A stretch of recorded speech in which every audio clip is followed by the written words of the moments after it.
campanha para a manutenção do nosso grupo. Participe acessando nosso site.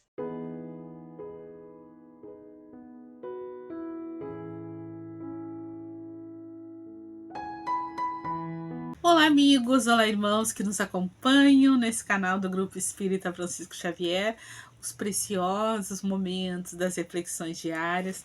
Trazemos do livro Estude e Viva, psicografado por Chico Xavier e Valdo Vieira e pelos espíritos Emmanuel e André Luiz, o capítulo 17.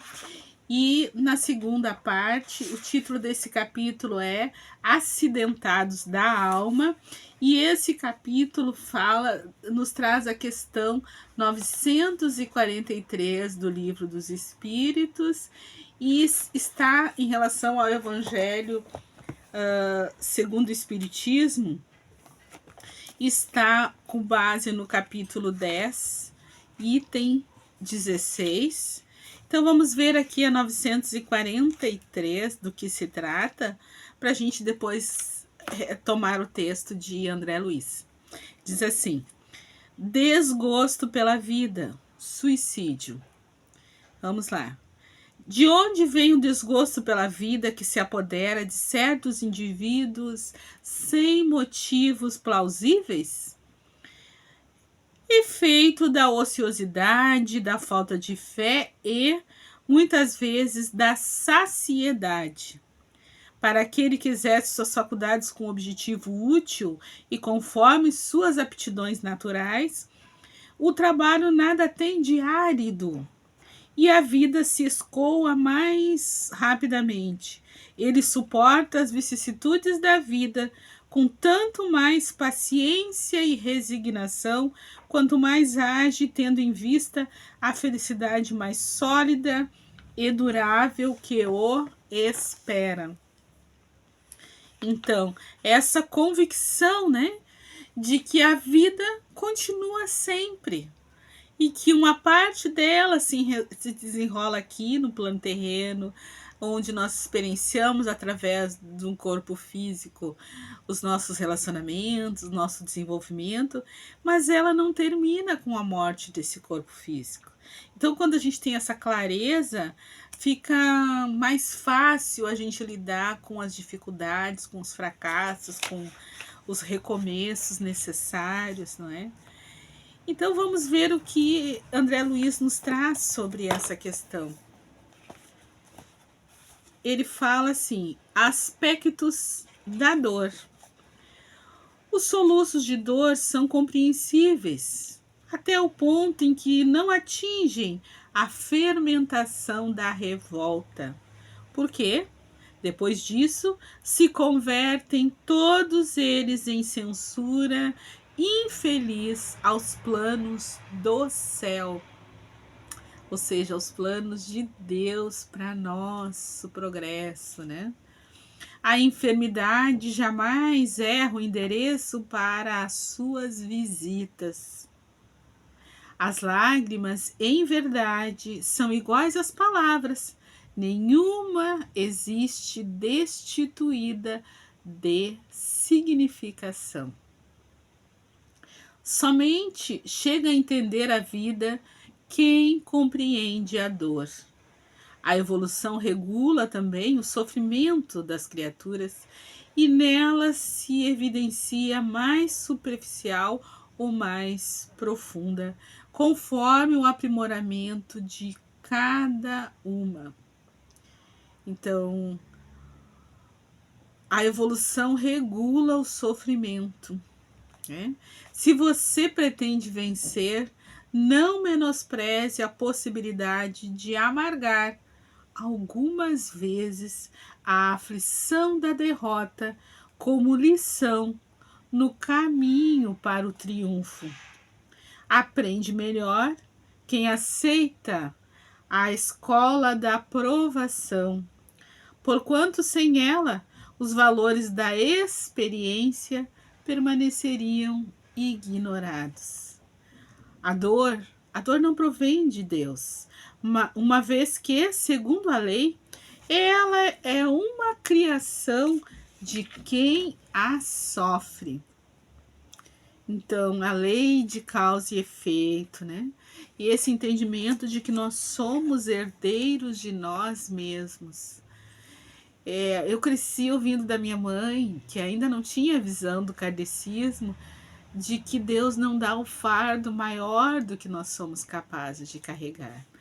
E agora, compreendendo um pouco essa visão de Kardec, a gente entende então que é isso, que nós só vamos passar por aquilo que é absolutamente necessário que a gente compreenda, supere, tome consciência, que é absolutamente necessário que a gente repare para que a gente possa seguir à frente, evoluindo, mais livres, mais felizes.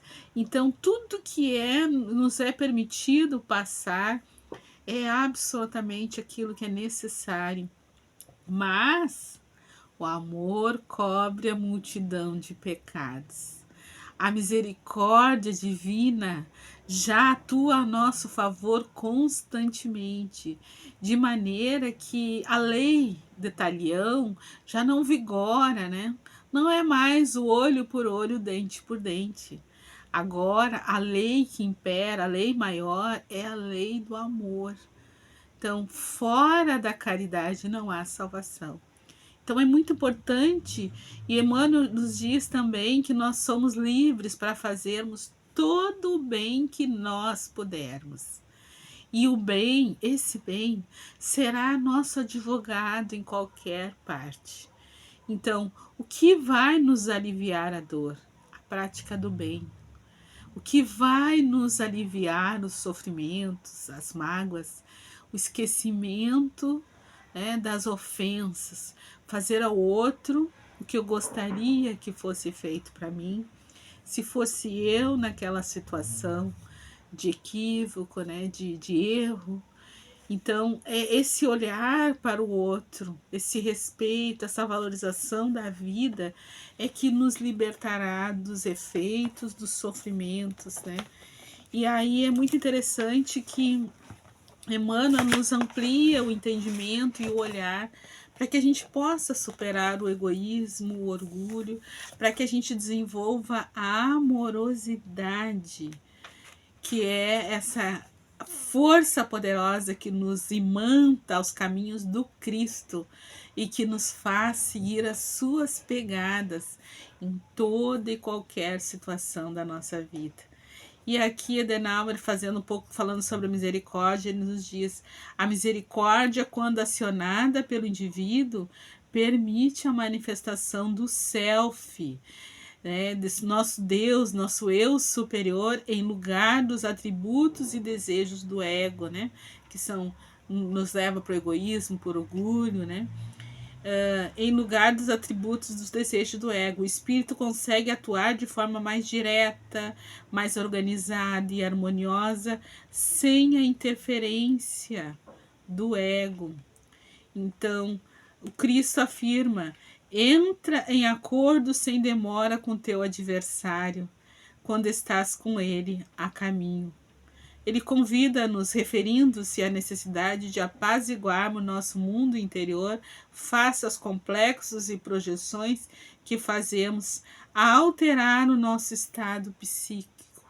E para essa mudança, nós contamos com a prece, as meditações, os momentos de palestra. Nós temos oportunidade de receber esse alívio que Jesus prometeu a todos que os busquem. Então, aprende melhor quem aceita a escola da aprovação, porquanto sem ela os valores da experiência permaneceriam ignorados. Então, que a gente guarde no coração esse desejo de exercitar a aceitação, a tolerância e o perdão, para que a nossa fé em Deus se torne cada vez mais robusta. Um abraço a todos, irmãos. Campanha para a manutenção do nosso grupo. Participe acessando nosso site